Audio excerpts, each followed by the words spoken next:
चिंता संतानहंतारो यत्पादाम्बुजरेणव स्वीयारान्तां निजाचार्यान् प्रणमामि मुहुर्मुहुः।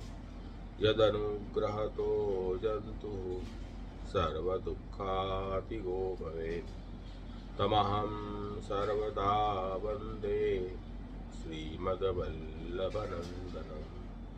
अज्ञानतिमिरान्धस्य ज्ञानाञ्जनशलाकया चक्षुरुन्मीलितं येन तस्मै श्रीगुरवे नमः।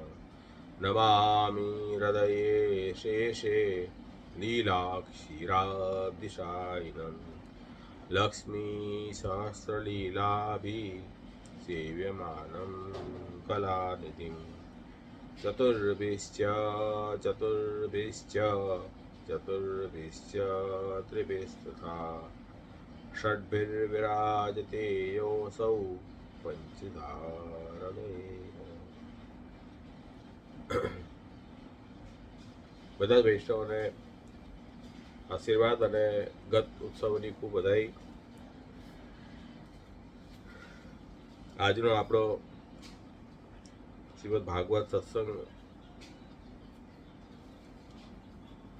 10મા સ્કંદમાંનો 31મો અધ્યાય શ્રીજી અનુસાર અને શ્રી ભાગવત અનુસાર 34મો અધ્યાય લઈશું, જેમાં સુદર્શન અને શંખચૂડનો ઉદ્ધાર ભગવાને કર્યો છે એનું વર્ણન આવશે।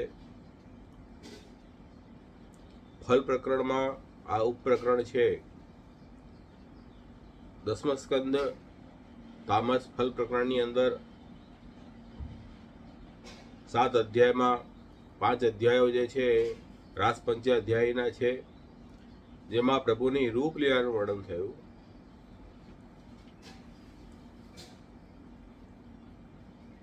હિન્દીમાં હું કરું છું તો બધા હિન્દી ભાષીને પણ થોડો લાભ મળે, આ રેકોર્ડિંગ જાય તો। हाँ, तो भगवान ने रूप और नाम ऐसे भेद से 2 प्रकार की लीलाएं की है। फल प्रकरण के प्रथम 5 अध्याय में प्रभु ने अपने स्वरूप से 5 प्रकार की लीला का वर्णन आया, वो की रूप लीला है, वह रूप लीला प्रकरण है। अब 2 अध्याय जो अवशिष्ट रहे इस फल प्रकरण में, उसमें नाम लीला का प्रकरण है। तो रूप लीला और नाम लीला ऐसे 2 प्रकरण फल प्रकरण में है।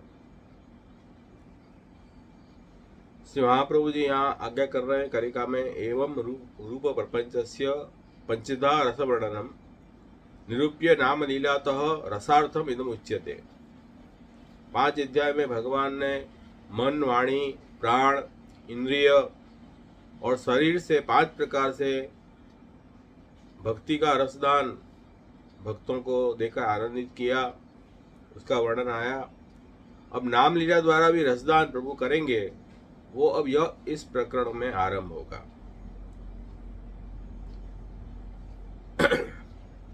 एवं उद्धृत भक्तास्तु यद्यन्यम समुपासते दुख भाजो भवन्त्येव मुच्यन्ते हरिणैवतु।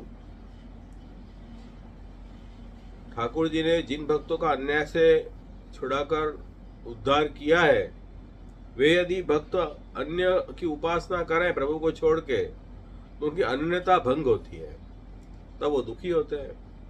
तो प्रभु ही जो है वो दुख हरता हरि है, इसलिए उनका दुख मिटाते हैं, भगवान ही उनका दुख मिटाते हैं। वो बात भी इस अध्याय में आएगी।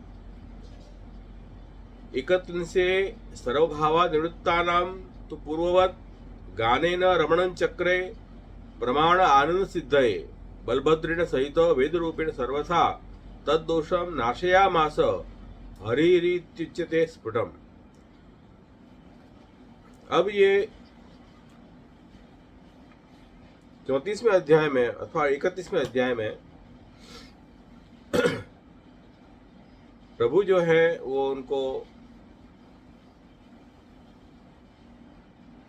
प्रमाण आनंद की सिद्धि के लिए, अब ये क्या है, नाम प्रकरण है ना, इसलिए यहाँ प्रमाण की आवश्यकता पड़ेगी।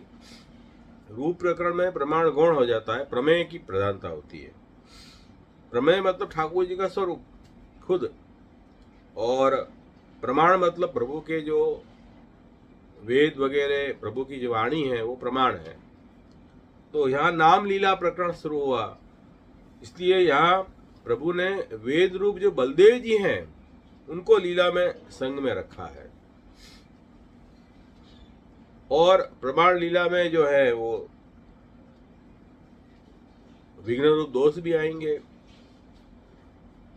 और दोष का भी नाश करने के लिए भगवान जो है यहाँ रमण कर रहे हैं, गान कर रहे हैं, वो सब बात यहाँ इस अध्याय में आएगी। अब ये इस अध्याय में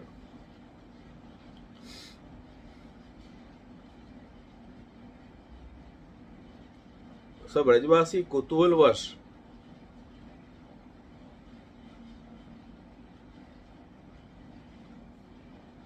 अंबिका वन में जा रहे हैं, शंकर जी पार्वती जी की उपासना कर रहे हैं। अब यहाँ ये कह रहे हैं कि पहले, इसके पहले प्रकरण में तो प्रभु ने अन्याय से छुड़ाया था, और फल प्रकरण में तो महाराज का दान कर दिया। अब ये बात कैसे यहाँ बीच में आई? तो अब यहाँ समझो कि ये फल प्रकरण में दो प्रकरण आए, उप प्रकरण, एक रूप लीला, एक नाम लीला। तो रूप लीला का वर्णन के बाद में फिर नाम लीला का वर्णन आया, तो दोनों अलग अलग प्रकरण है। दो अलग अलग प्रकरण होने से उनको जोड़ने की जरूरत नहीं है, इसलिए यह नाम लीला का एक पृथक वर्णन है ये। इसलिए नाम लीला से भी भजनानंद की प्राप्ति होती है, लेकिन वहां अन्य भजन का त्याग भी जरूरी है। अन्य भजन का, अन्याश्रय का त्याग बिना यह शक्य नहीं है। ये बात इस प्रकरण में दिखानी है। दोनों लीला स्वतंत्र है प्रभु की, रूप लीला भी स्वतंत्र है और नाम लीला भी स्वतंत्र है, इसलिए यह दोनों प्रकरण भिन्न भिन्न है। नाम लीला में मुख्य दो अंग बता रहे हैं श्री महाप्रभु जी, अन्याश्रय अर्थात अन्य भजन का त्याग और प्रभु का महात्म्य ज्ञान, ये दो चीज। अन्य भजन से छुड़ाकर जब भगवान जीव को अपनी शरण में लेते हैं, जैसे कि ठाकुर जी ने इंद्र भजन छुड़ाया, ये स्पष्ट साधन प्रकरण में आया ही है। फिर पुनः या उन्होंने अन्य का भजन किया भक्तों ने, मतलब अंबिका वन में जाकर और वहां शंकर पार्वती जी की उपासना की, तो दुखी तो होंगे ही, प्रभु को छोड़ के गए तो। फिर भी भगवान ने उनको दुख से भी छुड़ाया, ये बात यहाँ आई है। तो यहाँ ये बात समझनी है कि रूप लीला के रस अनुभव में वैष्णव धर्मों का त्याग भी अंग बनता है, क्योंकि वहां ठाकुर जी के स्वरूप की प्रधानता है, प्रमेय बल से वहां उद्धार कर रहे हैं। जबकि नाम लीला के रस के अनुभव में अन्याश्रय छोड़ना जरूरी है, वैष्णव धर्म का त्याग नहीं कर सकते। और यहाँ लीला भी दो प्रकार की, मर्यादा और पुष्टि ऐसे बताई। या मर्यादा मिश्रित पुष्टि मार्गीय है, उनका इस अध्याय में वर्णन है। शुद्ध पुष्टि मार्गियों का वर्णन पूर्व प्रकरण में हो गया। तो मर्यादा मार्ग में तो दोष का प्रवेश भी हो सकता है, क्योंकि मर्यादा है वहाँ। प्रभु ही उस दोष का निवारण भी प्रभु करते हैं। तो शंखचूड़ वगैरह का प्रसंग आगे आएगा। अब यहाँ ये प्रकरण शुरू हो रहा है।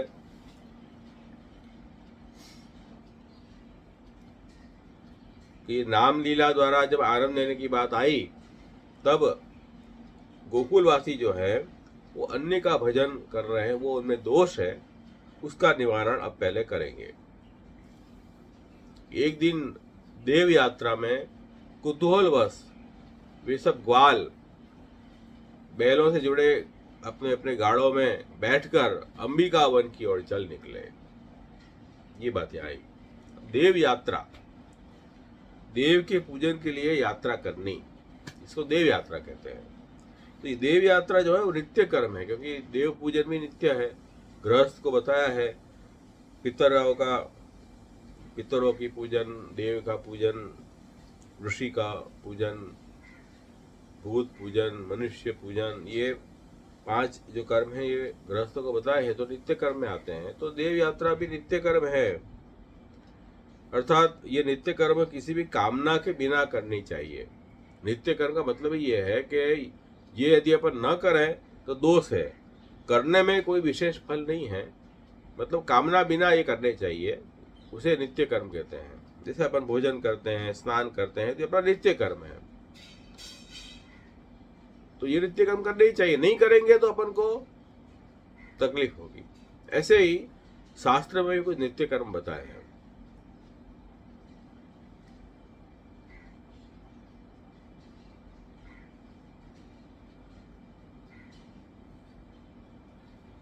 तो भक्ति मार्ग में अन्याश्रय का त्याग प्रथम कर्तव्य बताया है।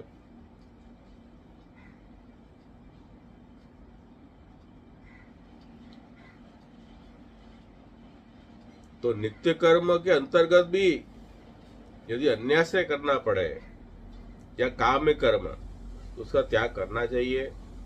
तो गोपों को ये लगा कि भाई नित्य कर्म होने के कारण अन्याश्रय भी दोष रूप नहीं है, इसलिए उन्होंने देव यात्रा करके अन्य देव की उपासना की। केवल काम्य कर्म सकाम कर्म में क्या होता है कि आपको कोई कामना है, उस कामना पूर्ति के लिए ही वो कर्म करना, वो सकाम काम्य कर्म है। और नित्य कर्म जो है वो नित्य करना है, कामना हो के ना हो वो आपको करना ही है। संध्या वंदन, त्रिकाल संध्या बताई है द्विज को, तो वो नित्य कर्म है। तो ऐसे 2 अलग अलग कर्म है, नित्य कर्म अलग है और सकाम कर्म अलग है। तो सकाम कर्म तो कामना विशेष में ही उस कर्म को करना चाहिए, अन्यथा नित्य करने की जरूरत नहीं है। तो सकाम कर्म का तो त्याग ही बताया है। भक्ति मार्ग में सकाम कर्म नहीं करने चाहिए, उससे अन्याश्रय दोष लगता है, जबकि नित्य कर्म जो है वो तो करना चाहिए। पर यहाँ एक बात का स्पष्टीकरण किया है कि सरल मार्ग में यदि जीव है तो नित्य कर्म में भी यदि अन्याश्रय हो रहा है तो उसको छोड़ना चाहिए। अब कर्म भी 2 प्रकार के बताए हैं, वेद में बताए भय कर्म और स्मृति में बताए भय कर्म। तो वेदोक्त कर्म अलग हैं और स्मार्त कर्म अलग हैं। तो वेद के मंत्र में जो अन्य देवों का वर्णन आता है वो तो भगवान के ही अंग रूप से उनका वर्णन आ रहा है, इसलिए वेदोक्त कर्म में भी भगवान की क्रिया शक्ति रूप से उनका वर्णन है। इसलिए वेदोक्त कर्म का काम्य कर्म तो अवश्य छोड़ना चाहिए, नित्य कर्म नहीं छोड़ना चाहिए। लेकिन स्मृति में जो बताया भाई अन्य देव की उपासना वगैरह है, उसमें वो नित्य कर्म भी है, तब भी वो अन्याश्रय यदि आ रहा है तो छोड़ देना चाहिए। ये बात का स्पष्टीकरण यहाँ किया है। इसलिए अपने यहाँ जो स्मार्त कर्म है, जैसे श्राद्ध करना, तीर्थ स्नान करना, दान करना, ये सब जो है वो नित्य कर्म में आते हैं। उसमें क्या करना चाहिए, उसमें संकल्प बदल देना चाहिए अपने को कि भाई भगवान श्री गोपी जी वल्लभ प्रियताम न ममा, इस कर्म करने से भगवान श्री कृष्ण की प्रसन्नता प्राप्त हो, मुझे कोई इच्छा नहीं है फल की। इस संकल्प के साथ में वो कर्म करें तो अन्याश्रय नहीं होता है। ये बात उन गोपों को ज्ञान नहीं था, इसलिए उन्होंने ये देव यात्रा की। और वहां जाकर फिर उन्होंने पूजन किया, सरस्वती नदी में स्नान करके पशुपति महादेव जी की और अंबिका माता की पूजा श्रद्धा पूर्वक द्रव्य से की।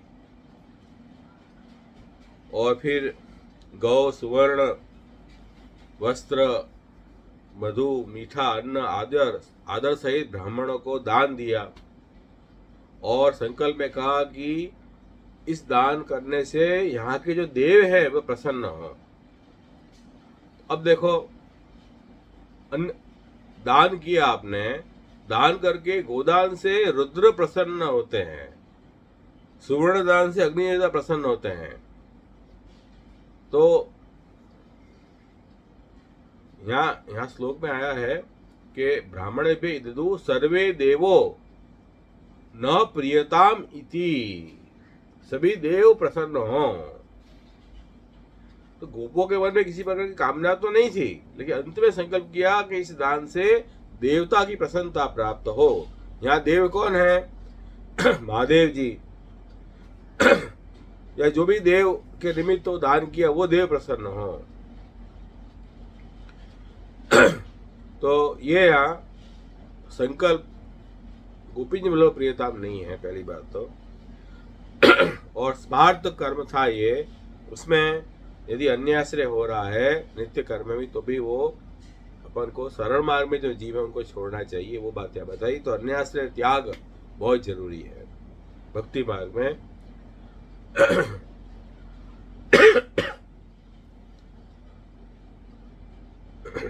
फिर सभी गोप नंद सुनंद आदि गोपों ने व्रत धारण किया और केवल जलपान कर कर वो रात्रि उसी तीर पर, सरस्वती नदी के तीर पर रहे। अब कह रहे श्री महाप्रभु जी, एवं सर्वतः धर्म संपत्ति युक्ता नाम भगवत भावे तिरोभूते निरोधस्य वक्तव्यतात् सकट आक्षेपवत् सर्पण नंदग्रासमपि भगवान कारितवान् इति आह कश्चिन् महान् हि तस्मिन् विपिने अति बुभुक्षित यदृच्छया गतो नंदम शयान मु रगोग्रसी। तो क्या कह रहे भाई, इस तरह से गोपों ने उस कर्मों में प्रवृत्त हुए गोप, इस कारण उन गोपों में से भगवत भाव तिरोहित हो गया।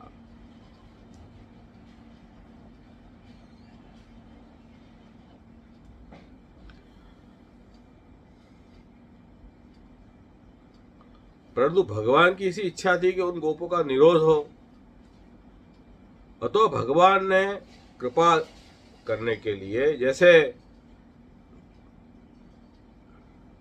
प्रमाण प्रकरण में ये बात आई थी कि सकट को गिराकर यशोदा आदि सभी का ध्यान अपनी तरफ प्रभु ने खींचा सकट भंजन लीला में, वैसे ही यहाँ उन गोपों का निरोध करने के लिए भगवान ने नंद को सर्प से ग्रसित होने की लीला की।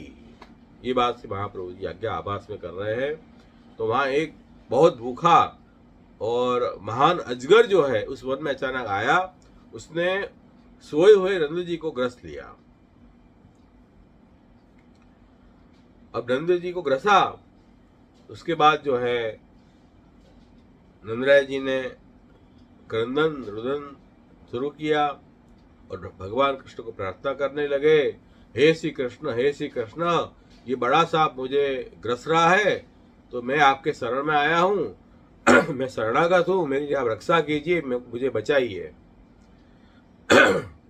ये बात नंदराय जी ने कही।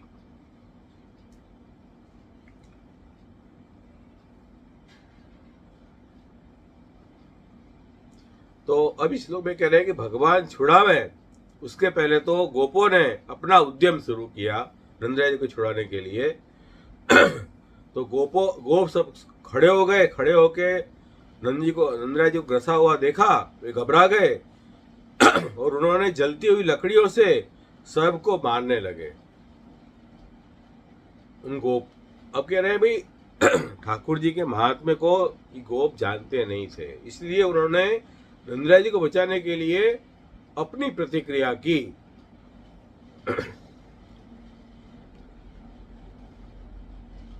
ठाकुर जी को शरण में जाना चाहिए ना, वो नहीं गए क्योंकि उनको इतना अज्ञान था और जलती लकड़ियों से सर्प को जलाकर मारने लगे। तो ये विचार नहीं किया कि इस उपाय से नंदराय जी भी जल जाएंगे। तो गोपों की अज्ञानता यहाँ प्रकट हुई।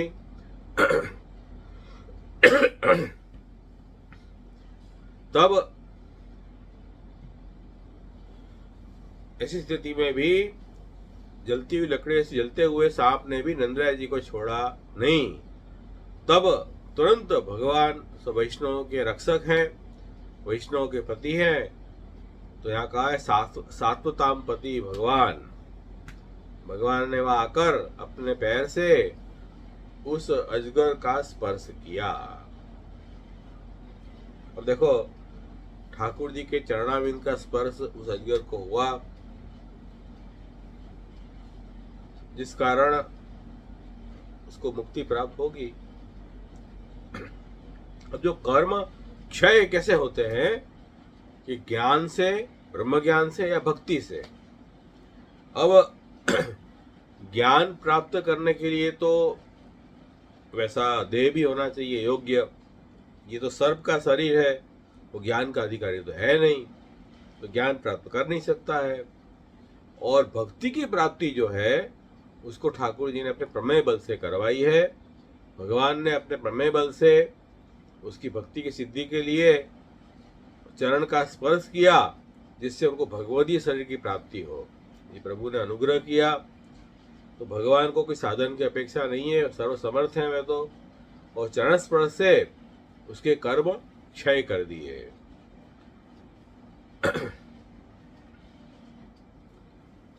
तो भगवान के चरण में देह को उत्तम करने का सामर्थ्य विराजमान है। और आप वैष्णव के पति हैं, तो देह उत्तम करनी भी आवश्यक है। तो भगवान के वो श्री वाले चरण स्पर्श से उस सर्प के सब अशुभ का नाश हो गया। और उस सर्प ने शरीर का त्याग कर, सर्प शरीर का त्याग करके और विद्याधरों से पूजित रूप को धारण किया। तो विद्याधर रूप की योनि प्राप्त हुई। विद्याधर जो है वो एक प्रकार की देव योनि है, विद्याधर। तो वो यह कह रहे हैं कि भाई चरण स्पर्श से भगवदगीता की प्राप्ति उसको हुई है। पहले भगवदीय नहीं था वो, लेकिन अब चरण स्पर्श जब हुआ तब उसको विद्याधरों से भी पूजित देव की प्राप्ति हुई। विद्याधरों में भी वो देव रूप हुआ। अब सर्प योनि सबसे नीच योनि है और भगवदीय योनि सबसे उत्तम योनि है। तो सबसे नीच योनि से छुड़ाकर और उत्तम योनि का दान भगवान ने अपने चरणाविंद के स्पर्श से दिया है। तो ये ठाकुर जी का प्रमेय बल यहाँ प्रकट हुआ। तो सुवर्ण की माला धारण किए हुए और दिदीप्यमान शरीर में तेज कांति प्रकट हो रही है, वो नम्रता पूर्वक सामने आके भगवान से उसने पूछा। तो वो जो सर्प है उसको विद्याधर योनि प्राप्त हुई, तेजस्वी हो गया, सुवर्ण की माला धारण किए हुए है। और ठाकुर जी को दीनता पूर्वक, नम्रता पूर्वक वो भगवान को पूछने लगा कि क्या पूछने लगा। भगवान ने उसको पूछा, तम अपृच्छत ऋषिकेश। उस देदीप्यमान जो वो तेजस्वी पुरुष से भगवान ने पूछा कि भाई तुम कौन हो और निंदित योनि में कैसे आ गए, ये बात पूछी। अब ये पूर्व में सांप था, भगवत कृपा से विद्याधर बन गया, फिर सांप हो गया। इसलिए यहाँ आगे जाके बात बता रहे कि सर्प हुआ। अच्छा, सर्प कहने लगा मैं सुदर्शन नाम से कोई प्रसिद्ध विद्याधर था। वो अपनी परिचय दिया ठाकुर जी को, मैं सुदर्शन मेरा नाम था, मैं एक विद्याधर था। विद्याधर मतलब वही देव योनि है। मेरा रूप बहुत सुंदर था, मेरे पास धन आदि सभी कुछ विद्यमान था और मैं विमान में बैठ के घूम रहा था। वहां इस विद्याधर ने एक कुरूप आंगिरस ऋषियों को देखा। तब उसने अपने सुंदर रूप से अभिमान गर्वित होके उन ऋषियों की मजाक उड़ाई। तो मजाक से वो क्षिप्त उन ऋषियों द्वारा इस विद्याधर को श्राप हुआ, और श्राप के कारण वो ये नीच योनि को प्राप्त हुआ। तो उसने कहा कि मेरे पापों का फल है, इसलिए मैं नीच योनि में आया हूं।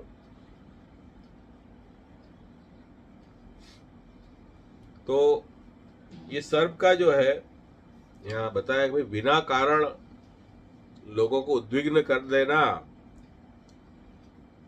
ऐसा ये सर्प था।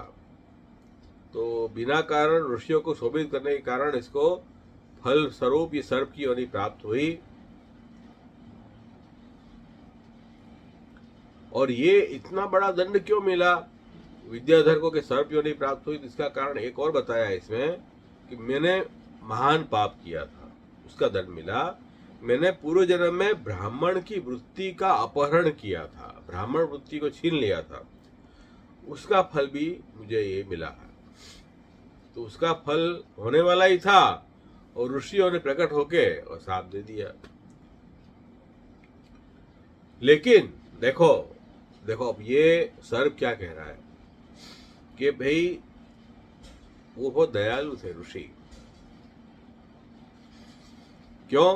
कि उन्होंने ये देखा कि भगवान का इस पर अनुग्रह हो, इसलिए उन दयावान ऋषि ने मुझे शाप दिया। तो शाप जो है वो मेरी दुर्गति के लिए नहीं दिया है, लेकिन भगवान का अनुग्रह मुझे प्राप्त हो, इसलिए उन ऋषियों ने मुझे शाप दिया है। ये सर्प ठाकुर जी को बता रहा है। और जिस शाप के कारण लोक गुरु के चरण से मैं छुआ हुआ गया, जिससे मेरे पाप नष्ट हो गए। तो देखो ये कह रहे हैं कि भाई ये विद्याधर योनि से जाने कब मैं छूटता, कब मुक्ति मिलती, लेकिन ये शाप जो मुझे मिला है कृपा के लिए मिला है, क्योंकि वे ऋषि बड़े दयावान थे और शाप के कारण मुझे सर्प योनि प्राप्त हुई, जिससे मुझे आपका अनुग्रह, भगवान का अनुग्रह प्राप्त हुआ। तो कितनी बड़ी बात है, ये शाप नहीं है, ये तो वरदान जैसा हो गया मेरे लिए। तो भगवान के दर्शन उन ऋषियों के अनुग्रह से हुए। उन ऋषियों ने श्राप दिया, तब भगवान के दर्शन हुए नहीं को। तो भगवान का, ऋषियों का अनुग्रह है मेरे ऊपर, ये कह रहे हैं वो। तो उनमें ऋषियों का चरण स्पर्श भी किया था, तो गुरु के चरण स्पर्श से और गुरु सेवा से ज्ञान सिद्ध हुआ। इसलिए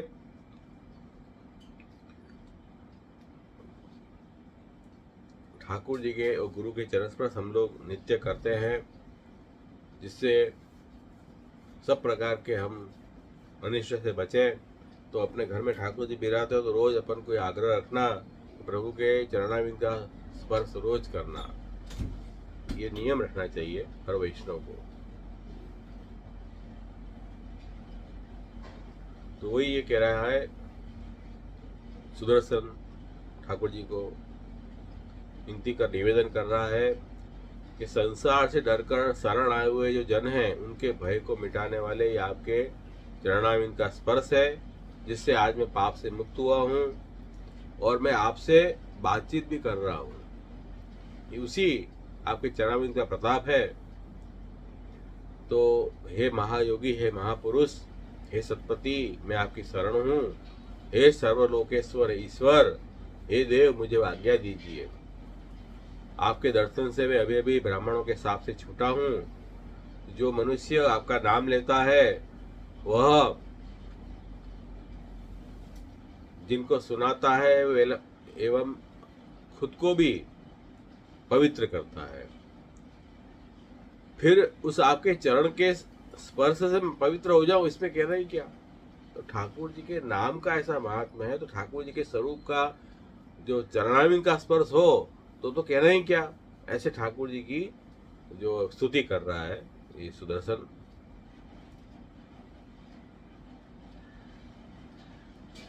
क्योंकि नाम का ये महात्म्य है, स्वरूप का महात्म्य ज्यादा ही होगा। तो ठाकुर जी के चरणारविंद का स्पर्श अतिशय दुर्लभ है, लेकिन हम लोगों को महाप्रभु की कृपा से ये चरणारविंद का स्पर्श मिल रहा है। ये बहुत बड़ी बात है। और उसमें भी ठाकुर जी स्वयं चरणारविंद का स्पर्श करावे, अत्यंत दुर्लभ है। अपने यहाँ नागजी भट्ट की वार्ता आती है 212 वैष्णव में कि उसमें नागजी भट्ट चरण स्पर्श नहीं करते थे सिन्हा जी के, सेवा सब करते थे, तो चरण स्पर्श क्यों नहीं करते हैं? तो कि भाई मैं चरण स्पर्श करूं उसका क्या मतलब? ठाकुर जी चरण स्पर्श देवे तब धन्यता प्राप्त हो। तो सिन्हा जी ने स्वयं कहा कि नाग जी ले मेरे चरण स्पर्श कर, तब नाग जी ने चरण स्पर्श किए। तो ये बहुत बड़ी बात है कि ठाकुर जी स्वयं चरणारविंद का स्पर्श करावे, ये बहुत दुर्लभ बात है। तो अपन को तो सिर्फ महाप्रभु जी कहानी से ठाकुर जी चरण स्पर्श करवा रहे हैं, ये अपने लिए भी बहुत दुर्लभ बात है। जितने भी स्पर्श है सब में से चरणारविंद का स्पर्श विशेष बताया गया है। क्यों? कि चरण में रज है प्रभु की, गंगा आदि तीर्थ भी विराजते हैं, अमृत रस और भक्त भी विराजते हैं ठाकुर जी के चरणारविंद में। तो उनके स्पर्श से सब दोष का नाश होता है, इसलिए चरण स्पर्श जरूर करना। ठाकुर जी ने कुछ कहा नहीं, मौन धारण किया और उसकी प्रार्थना स्वीकार की। तब सुदर्शन ने प्रभु की आज्ञा लेकर ठाकुर जी की परिक्रमा की, अभिवादन किया और स्वर्ग में गया। नंदराय जी सब दुखों से छूटे।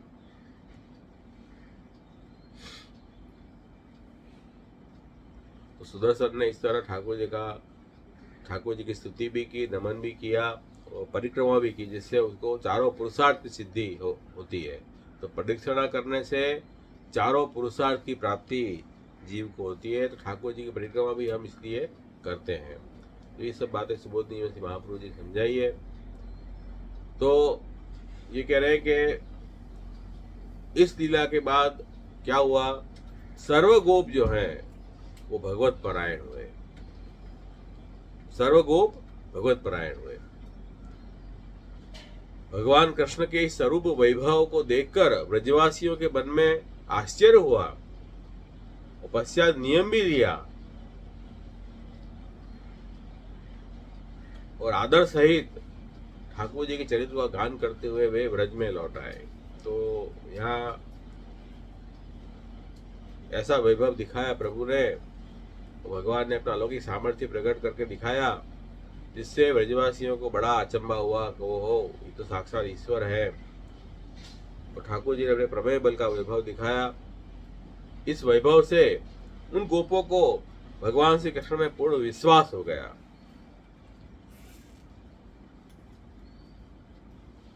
और उन भगवान को अपना सभी कर्म अर्पण किया। ठाकुर जी को सब कर्म अर्पण करके ब्रज में गए। गोपी जी बोलो प्रियतम संकल्प हुआ, क्योंकि ठाकुर जी को अपन कर्म अर्पण नहीं करें तो विघ्न आ सकते हैं। और फिर ब्रज में गए, अन्यत्र जाने की इच्छा उनको नहीं हुई। फिर अनन्य आश्रय दृढ़ हुआ। इससे ठाकुर जी के चरित्र गाते गाते ब्रज में गए, ये बात भागवत में आई है। इससे क्या अपन को ज्ञात हो रहा है कि गोपों के अंतःकरण में भगवान का महात्म्य ज्ञान दृढ़ हुआ, ठाकुर जी का प्रभाव जम गया था। तो यहाँ इस प्रकार भगवान ने गोपों को अपने अनन्य भजन की सिद्धि के लिए जो अपनी सामर्थ्य दिखाई उसका वर्णन हुआ। इसके जो नाम अपन देखें पुरुषोत्तम सहस्त्रनाम स्तोत्र में, सुदर्शन महासर्प ग्रस्त दंड विमोचक। सुदर्शन कौन है? विद्याधर है। सैव ऋषि शापान महासर्प जातः। वो सुदर्शन जो है वो महासर्प हो गया। क्यों हो गया? ऋषियों के श्राप से। ऋषियों की वो हंसी उड़ाई अपने अभिमान के कारण। और ऐसा जो सुदर्शन महासर्प है, सुदर्शन महासर्प, उसके द्वारा सरस्वती तीर में नंदराज जी को ग्रसित होना पड़ा। नंदराज जी ग्रसित हो गए और ऐसे नंदराज जी को विमोचक, ऐसे नंदराज जी को अच्छी तरह से छुड़ाने वाले भगवान श्री कृष्ण। तो ये पूरी जो अपन ने लीला अभी सुनी, उसका ये नाम श्री महाप्रभु जी ने एक बना दिया, सुदर्शन महासर्प ग्रस्त नंद विमोचक। तो सुदर्शन नाम का जो महान सर्प था, उसके द्वारा जो ग्रसित नंदराय जी, वो नंदराय जी को छुड़ाने वाले भगवान श्री कृष्ण। अब देखो, ये देखो ठाकुर, इस बात से हमें ये समझनी है, हमें अन्याश्रय नहीं करना है। जीव यदि अन्याश्रय करेगा तो दुखी होगा। ठाकुर जी नहीं इच्छा नहीं रखते हैं कि हमारे उनके जो अंतरंग भक्त हैं वो भगवान को छोड़ के अन्य प्राकृत देवों के शरण में जाएं। इसलिए प्रभु ने उनको फिर छुड़ाया है, अपना महात्म्य दिखाया है। तो हमें भी क्या करना चाहिए? उन प्रभु के शरण में जाना चाहिए।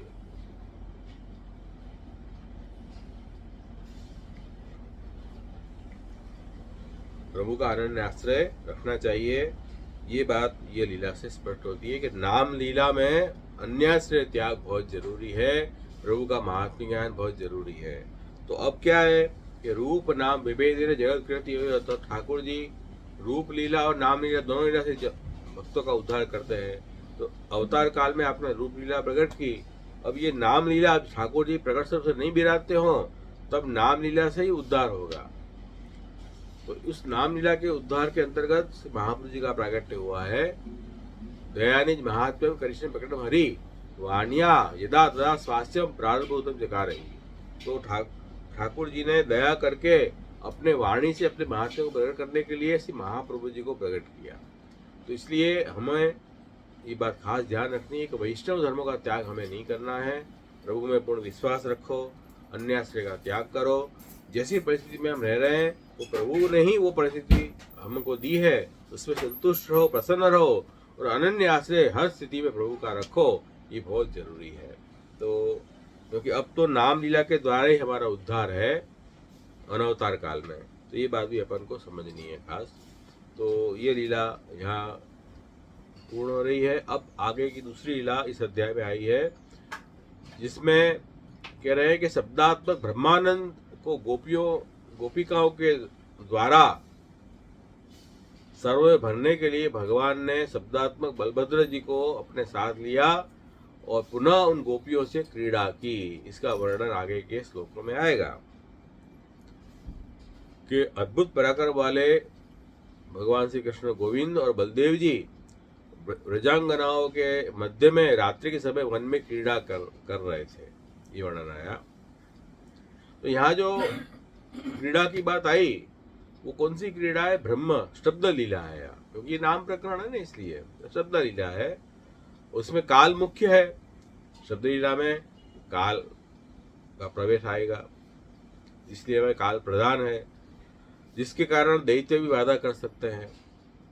तो इन बाधाओं को दूर भी ठाकुर जी करेंगे अपने सामर्थ्य से, ये बात भी यहाँ इस लीला में समझाई है। इसलिए शब्द ब्रह्म का महात्म्य प्रकट होता है यहाँ। तो इस लीला के प्रसंग में भगवान शंखचूड़ दैत्य का वध करके उस मणि को लाके और भ्राता बलदेव जी को देते हैं, इसका वर्णन इस लीला में आया है। अब यहाँ जो गोपियां हैं जो क्रीड़ा कर रही हैं, वो कौन सी गोपियां थी? वो अन्य प्रकार की गोपियां हैं। जो रास पंचाध्यायी में जो गोपी थी वो गोपियां नहीं है। यहाँ सुबोधि जी में स्पष्ट सी महाप्रभु जी आगे कर रहे हैं कि देखो,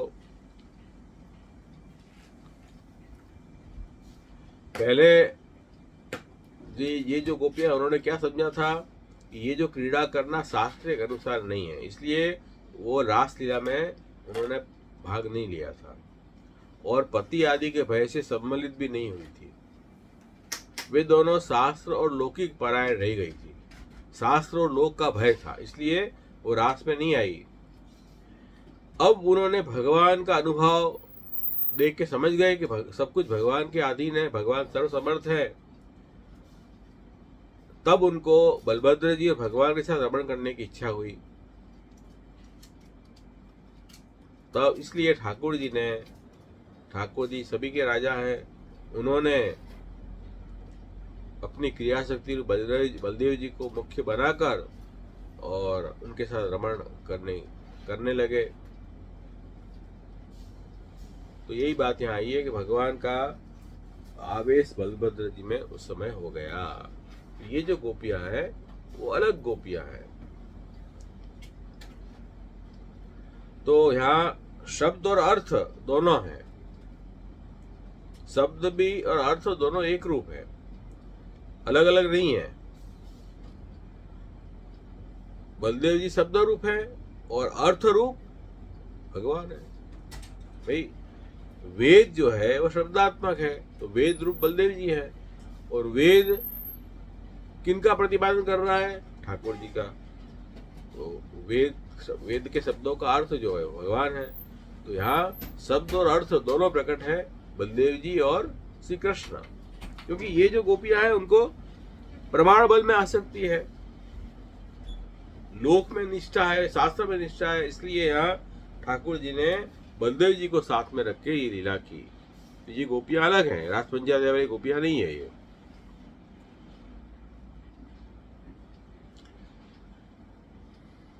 अब ये स्त्रियां ठाकुर जी की लीला मनोरति से गान कर रही थी। दोनों भाइयों ने सुंदर आभूषण पहने हुए थे, शरीर पर चंदन का लेप किया था, वनमाला पहनी हुई थी, सुंदर वस्त्र धारण किए हुए थे, और प्रभु की अद्भुत शोभा दिखाई दे रही थी। उत्तम संध्या काल था और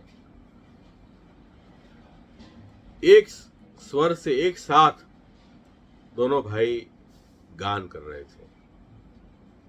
तो दोनों एक साथ एक समूह में गान कर रहे थे। तो यहाँ कह रहे हैं कि बलराम जी और श्री कृष्ण का मुख एक है, उनमें भेद नहीं है। दिखते जरूर वे दो दिख रहे हैं, पर है तो एक ही। यहाँ बलदेव जी में भगवान का आवेश हुआ है, तो बलदेव जी वेद रूप है और श्री कृष्ण वेद के अर्थ रूप है। इसलिए तब गोपियां उन दोनों भाइयों का गीत सुनकर मूर्छित हो गई और उनको अपने देह का भी अनुसंधान न रहा। अब यहाँ प्रमाण बल का जहाँ बल होता है वहां दैत्य उपद्रव करते हैं। तो वो यहाँ कह रहे हैं कि उस समय जब दोनों भ्राता गा रहे थे और क्रीड़ा कर रहे थे, तब एक शंखचूड़ नाम का कुबेर का सेवक आया और उसने ठाकुर जी को प्राकृत स्वरूप समझा, ये तो भाई प्राकृत पुरुष है कोई, और स्त्रियों को लेने के लिए वहां आया। और उसका नाम शंखचूड़ क्यों था? उसके मस्तक में शंख निधि थी। निधि का मतलब यहाँ बहुत ज्यादा संख्या का मतलब होता है। शंख निधि थी। शंख निधि मतलब करोड़ों। धन जिसके पास होता है वे धन के मद से मर्यादा नहीं होकर अनुचित कार्य करते हैं। इसको भी मद हो गया था, तो धन मद से वो निर्लज बन हो गया था। तो ये यहाँ बता रहे हैं कि उसके मणि थी उसके मस्तक में। तब वो शंखचूड़ ने क्या किया कि उन दोनों भाइयों को देखते हुए, वो दोनों स्त्रियों के नाथ थे, फिर भी वो स्त्रियों को उठाकर निशंक होकर उत्तर दिशा की ओर चल पड़ा। अब ये गोपियां रास पंचायत वाली गोपियां नहीं थी। यदि वो गोपी होती तो शंखचूड़ को ये सामर्थ्य नहीं थी कि उनको ले जाता, क्योंकि वो रास में जो गोपियां थी वो भगवान पुरुषोत्तम के स्वरूप में आसक्त थी। ये साधारण गोपियां हैं, ये वेद रूप बलराम और अर्थ रूप कृष्ण में आसक्त थी। इसलिए यहाँ जो है वो कह रहे हैं कि भाई प्रमदा जन्म प्रमदा जन्म कहा है। सामान्य अर्थ में यहाँ साधारण स्त्रियों को, साधारण गोपियां ऐसे अर्थ किया है यहाँ। तो देखो ये इतना फर्क पड़ जाता है, किस प्रकार कैसा भाव है आपका, किस भाव से आप प्रभु में आ सकते हैं, उस अनुसार जो है वो प्रभु फलदान भी करते हैं। तो ये देखो इन गोपियों को प्रमाण बल में आसक्ति थी, प्रमेय बल में भी थी लेकिन प्रमाण बल के साथ थी, तो इसलिए उनको ये विघ्न भी आया, नहीं तो विघ्न नहीं आता। तब वो गोपियां चिल्लाती हुई हे कृष्ण हे राम ऐसे नाम ले लेकर दुखी होती हुई जाने लगी। तो भगवान कृष्ण और बलराम जी दोनों दौड़े। तब हाथ में शाल के वृक्ष को लेके आप डरो मत इस करके भगवान वेग से दौड़ते हुए और उस शंखचूड़ के पास तुरंत पहुंच गए। जब ठाकुर जी को आया देखा तो वह मूढ़ शंखचूड़ स्त्रीजनों को छोड़ के और अपनी जान बचा के भागा वहां से, ऐसा वर्णन आया है। अब देखो यहाँ एक बात समझो, उसको मूढ़ कहा है। मूढ़ क्यों कहा? भाई अगर जीवन को बचाना है, अपने प्राण बचाने हैं तो भागना बराबर है, लेकिन भाग जाना कोई जीने का साधन नहीं है। कि शंखचूड़ ये मूर्ख है, वो जान नहीं रहा कि यदि भगवान के शरण में मैं जाऊं तो मेरा जीवन ज्यादा सुरक्षित हो जाएगा। वो तो भगवान को छोड़ के और भाग रहा है। तो ये इसकी मूढ़ता प्रकट हुई।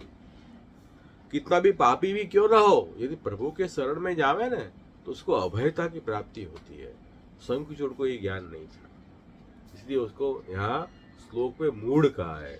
विसृज्य स्त्रीजनम मूढ़ प्राद जीवित इच्छा, जीने की इच्छा से वो मूढ़ स्त्रियों को छोड़ के भाग गया, ऐसा दिया है। तो देखो ये मूढ़ता प्रकट हुई।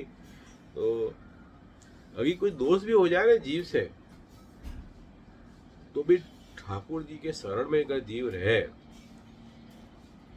कृष्ण एवं गतिर ममा, तो ठाकुर जी उसको सब पाप से छुड़ा देते हैं। सर्व धर्मान परित्यज्य माम एकम शरणम व्रज अहम त्वा सर्व पापेभ्यो मोक्षयिष्यामि मा शुच। तो ये बात समझो कि भाई विवेक धरे व्यक्त्यादि रहित से विशेषतः पापा शक्त दीनस्य कृष्ण एवं गतिर ममा।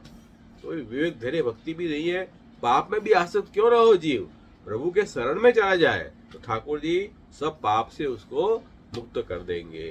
तो ये अपन को हमेशा ज्ञान रखना, कभी अपराध भी हो जाए ठाकुर जी का शरण नहीं छोड़ना। बलराम जी वहां स्त्रियों की रक्षा के लिए खड़े रहे और ठाकुर जी उसके पीछे भागे, क्योंकि अगर स्त्रियों की रक्षा नहीं करते तो और दूसरे यक्ष आ जाते। तो इसलिए बलराम जी वहीं खड़े रहे। उसके बाद प्रभु ने उसके पास जाके उस दुष्ट का सिर में चूड़ामणि था, वो प्रभु ने एक मुक्का से उसकी मस्तक को फोड़ के ले लिया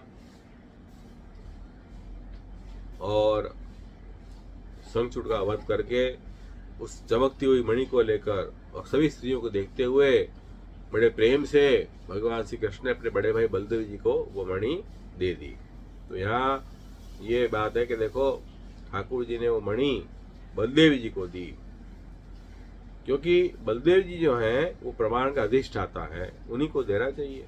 भगवान कह रहे हैं कि जो मैं जो भी करता हूँ वो प्रमाण की सिद्धि के लिए करता हूँ। ठाकुर जी लीला करेंगे वो प्रमाण रूप हो जाती है। तो प्रमाण का अधिष्ठाता वेद रूप बलदेव जी हैं, तो मणि जो है ठाकुर जी ने बलदेव जी को दे दी। इस प्रकरण में, नाम लीला प्रकरण में प्रमाण बल मुख्य है, तो इसलिए प्रमेय बल से किसी प्रकार की शंका नहीं करनी चाहिए, क्योंकि यहाँ प्रमाण बल मुख्य रखा है प्रभु ने। इस तरह से ये जो अध्याय है ये यहाँ पूर्ण हुआ। 31वां अध्याय पूर्ण हो गया। 32 श्लोक इसमें आए हैं और इसका नाम भी अपन देख रहे हैं, शंखचूड़ गीत मोहित कोपिदुक शंखचूड़ विनाशक। भगवद्गीतेन मोहिता मूर्छिता या गोप्यः ता दृष्णाति इति तासां शक्तिग्रहेण प्रतिबध्नाति तासु प्रगल्भते इति गीत मोहित गोपी दृक् सच असौ शंखचूड़ तस्य विशेषण नाशक हिंसक इति उक्तम। कह रहे कि भाई भगवान के गीत से जो मोहित हो गई थी गोपियां, मूर्छित हो गई थी, देह का अनुसंधान नहीं रहा था, वो जो गोपियां हैं उनको धारण करके शक्ति से और जो भागा शंखचूड़, उस शंखचूड़ को नाश करने वाले भगवान श्री कृष्ण। देखो यार यही बात आई कि अपन को ये विघ्न क्यों आया दैत्यों का, कि अपन ने इन गोपियों ने इनका भाव जो है वो पूर्ण धर्मी में, इतना धर्म में भी था लेकिन धर्म में भी ज्यादा था। तो धर्म जो है वो तो सब चीजों की अपेक्षा रखता है, तो उसमें काल का प्रक्षेप भी आ सकता है। तो इसलिए शंखचूड़ नाम का दैत्य प्रतिबंध रूप बना था। तो ये जो गोपियां थी वो ये दूसरी गोपियां थी, रास पंचदेव गोपियां नहीं थी। तो ये नाम यहाँ दिया है। इसके बाद त्रिवेद नामावली के नाम भी अपन देखें इसके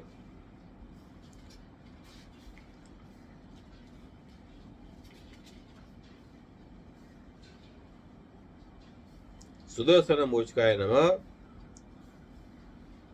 अतो परम एतेषां फल सहितं निरोधम उक्त्वा येषां निरोधो न जात तेषां कर्तव्य इति तस्सुकम नाम। अब ये फल प्रकरण में राजपंचाध्यायी में तो निरोध का वर्णन कर दिया, उसके बाद जिनका निरोध नहीं हुआ है, जो गोप सखाओं का, उनका निरोध करने के लिए भगवान ने ये लीला की।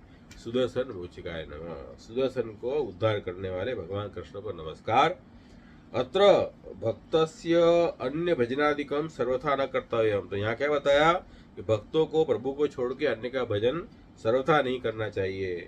तत्करणे क्लेश भवेत्, यदि अन्याश्रय जीव करता है तो दुखी होता है, क्लेश होता है। इति नंदस्य शिवरात्रि करणे सर्पग्रास होता। इसलिए यहाँ नंदराय जी ने शिवरात्रि में जो व्रत किया उसके करने से सर्प अजगर नंदराय जी को नंदराय जी को अजगर ने ग्रस लिया।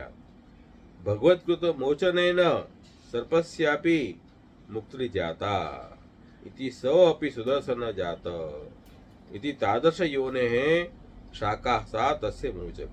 भगवान के द्वारा उद्धार करने के कारण क्या हुआ, सर्प की भी मुक्ति हो गई। कैसे मुक्ति हुई कि वो भी सुदर्शन हो गया। अच्छा दर्शन भी अर्थ ले सकते हैं, सुदर्शन तेजस्वी विद्याधर की योनि प्राप्त हो गई। सर्प योनि से मैं वो तेजस्वी विद्याधर की योनि प्राप्त हुई और उस योनि से वो उसको छूट गया, नीच योनि से वो छूट गया। ठाकुर जी ने उसका उद्धार किया, ठाकुर जी ने चरणारविंद के स्पर्श से। तो एतेन अन्य धर्म निवृत्ति पूर्वक निरोध नंदस्य उक्तः। तो इस तरह अन्य धर्म की निवृत्ति पूर्वक निरोध किया ठाकुर जी ने, नंदराय जी का निरोध किया, गोप सखावत निरोध किया। तो ये बात ये सुदर्शन मोचिकाय नमः इस नाम से स्पष्ट हुई, अपन देख गए लीला। और अतः परम बलदेव साहित्य न रास लीला कृता तस्य को नाम आओ। बलदेव जी के साथ में रास लीला आपने की, क्यों? क्योंकि ये नाम लीला प्रकरण है। यहाँ वेद रूप बलदेव जी को भी प्रभु ने साथ में रखा, क्योंकि वो जो गोपियां थी उनको वेद रूप बलदेव जी में और अर्थ रूप कृष्ण में आ सकती थी, इसलिए तो बलदेव जी को अभिष्ट देने वाले भगवान श्री कृष्ण को नमस्कार। अत्र पुष्टि मर्यादा मार्गीय भक्ति निरोधार्थम प्रवृत्ति रूपा नाम लीला उच्यते। यहाँ पर जो पुष्टि मर्यादा मार्गी जो भक्त थे, शुद्ध पुष्टि नहीं, पुष्टि मर्यादा मार्गी, उन भक्तों का निरोध करने के लिए यहाँ ये नाम लीला बताई गई है। तो अपन लोग सब पुष्टि मर्यादा ही है, शुद्ध पुष्टि थोड़ी है अपन सब। तो अपन को भी ये नाम लीला प्रकरण के अंतर्गत अपना उद्धार होगा, तो हमें भी जो है वो अन्याश्रय वगैरह दोष से दूर रहना है, नहीं तो प्रतिबंध आएंगे।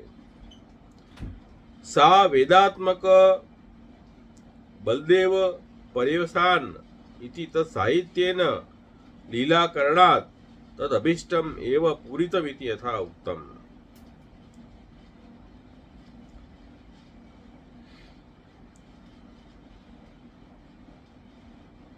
तो वेदात्मक जो बलदेव जी के पर्यवसान, उनके साथ में लीला करी होने से वो उनका अभिष्ट पूर्ण करने वाले, बलदेव जी का जो अभिष्ट था वो दान किया।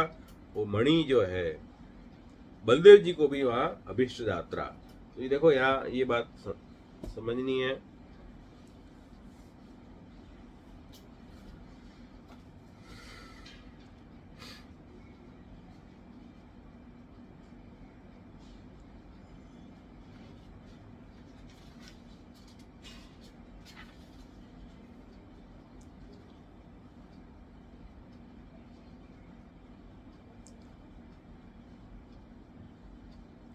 ये जो लीला है वो वेद स्वरूप बलदेव जी के बिना नहीं हो पाएगी। इसलिए बलदेव जी के सहित लीला करके भगवान ने उनको अत्यंत उनकी इच्छा को पूर्ण किया।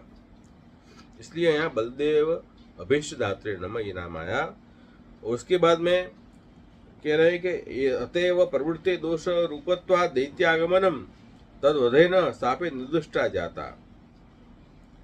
भाई ये जो लीला है नाम लीला, प्रवृत्ति रूप जो नाम लीला है उसमें दोष रूप होने से दैत्य का आगमन हुआ। शुद्ध पुष्टिभाव होता और केवल पुरुषोत्तम में आसक्त होते तो शायद ये बात नहीं आती, लेकिन उनको लोकवेद में भी आसक्ति थी क्योंकि मर्यादा अंश है, पुष्टि मर्यादा है, इसलिए दैत्य का आगमन हुआ। हम सभी ऐसे ही हैं। देखो शास्त्र में तो हमारी अभी गतागम नहीं है, लेकिन लोक में तो बहुत ही निष्ठा है हमारी, तो हम भी ऐसे ही लोग हैं। तो वो दोष है, इसलिए दैत्य आते रहते हैं अपने को विघ्न करने के लिए। तो उस दैत्य का वध के द्वारा भी वो लीला निर्दुष्ट हो गई।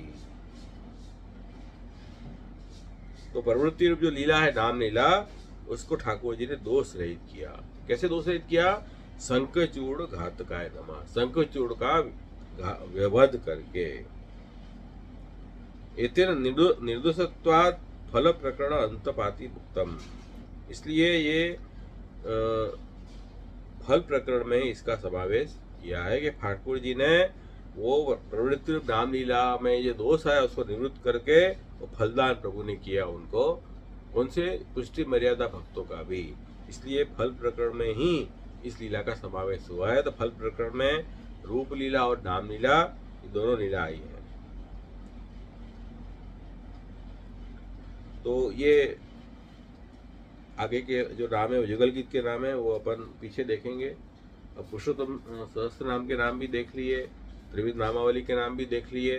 अब अपन सर्वोत्तम सूत्र में भी देख लेंगे।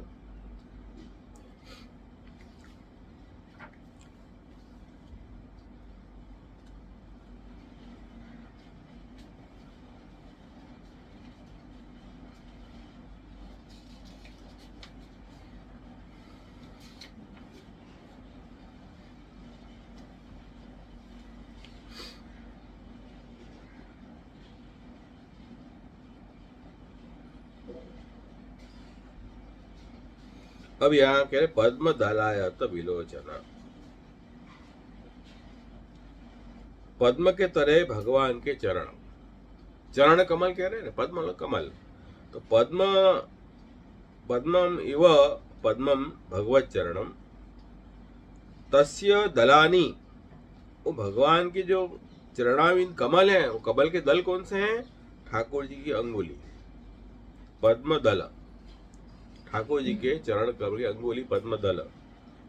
तेषाम आयतम आयतत्वम, आयत विलोचन, विलोचन मतलब ज्ञान, आयतत्व मतलब उनकी उदारता। तो उन चरणाविंद के अंगुली के विकसित होने से ज्ञान जिसको हुआ है, ज्ञानम यस्य स अस्ति, वो कौन है? सुदर्शन। वो है शरणागत जिनका, ऐसे भगवान श्री कृष्ण। तो प्रपन्न अस्मिन महायोगिन इति। तो कह रहे ठाकुर जी के शरण वो सुदर्शन आया, उसको ज्ञान हुआ कि भगवान के चरण जो हैं वो सब दुखों से छोड़ने वाले हैं, अभयदान प्राप्त करने वाले हैं। तो ऐसा ज्ञान उसको हुआ सुदर्शन को। क्यों हुआ? कि ठाकुर जी के चरणाम इनके स्पर्श से उसको ज्ञान हुआ। इसलिए ठाकुर जी का नाम आ गया पद्म दलायत विलोचन। पद्म रूप चरण कमल की जो अंगुली विकसित होके और जो ज्ञान हुआ है जिसको, वो सुदर्शन, वो जिसका है, वो जिसके शरणागत है, वैसे भगवान श्री कृष्ण पद्म दलायत विलोचन। तो ये लीला का ये नाम यहाँ दिया है। अथवा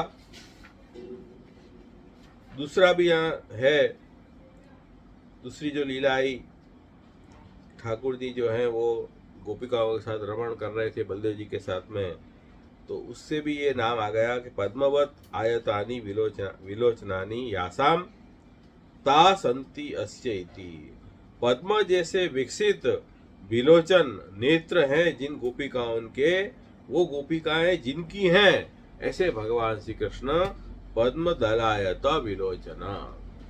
यूं भी इन टीकाकार ने इस अध्याय की संगति सरस्वती सूत्र के नाम से ली है। भाई ठाकुर जी के जो नेत्र है वो कमल जैसे विकसित है, नहीं, ये गोपिकाओं के जो नेत्र कमल जैसे विकसित है, वो गोपिकाएं किनकी है? प्रभु की है। इसलिए यहाँ कहा है कि भाई पद्म जैसे, पद्म की तरह